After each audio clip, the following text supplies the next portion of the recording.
Hello' everyone, Dipen Pegu official ব্লগলৈ আপোনালোকক স্বাগতম জনাইছোঁ।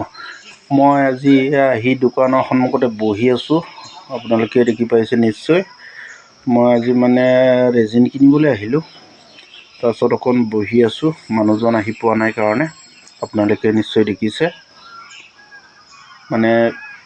তামোল চাহ দিলে খালোঁ, তাৰপিছত বহি আছোঁ।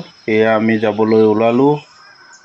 তাৰপিছত আমি গুদাম পাই গ'লোঁ। আপোনালোকে দেখিছে নিশ্চয়। গুদামত এই চিমেণ্ট দেখিছেনে?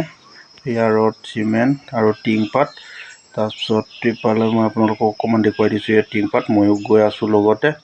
আনফালে ইয়াত তৰুণক ৰেজিন কিনি চাবলৈ দিছোঁ আৰু নুজুৰিলে। এইকাৰণে বোলো ৰেজিন 4খনমান হ'ব, 3খন নহয় 4খনমান হ'ব, দৰকাৰ হ'ল, ল'বলৈ আহিলোঁ।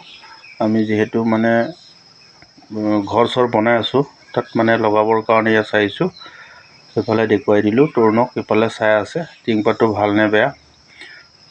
তাৰপিছত অকণমান এফালেও ঘূৰাই পকাই দেখুৱালোঁ কি কি আছে, আপোনালোকক দেখুৱালোঁ গুদামখনত।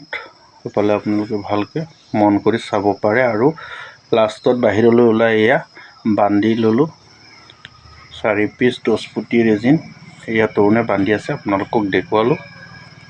তাৰপিছত ভিডিঅ'টো পাই কেনে পালে কমেণ্ট কৰি জনাব। ধন্যবাদ।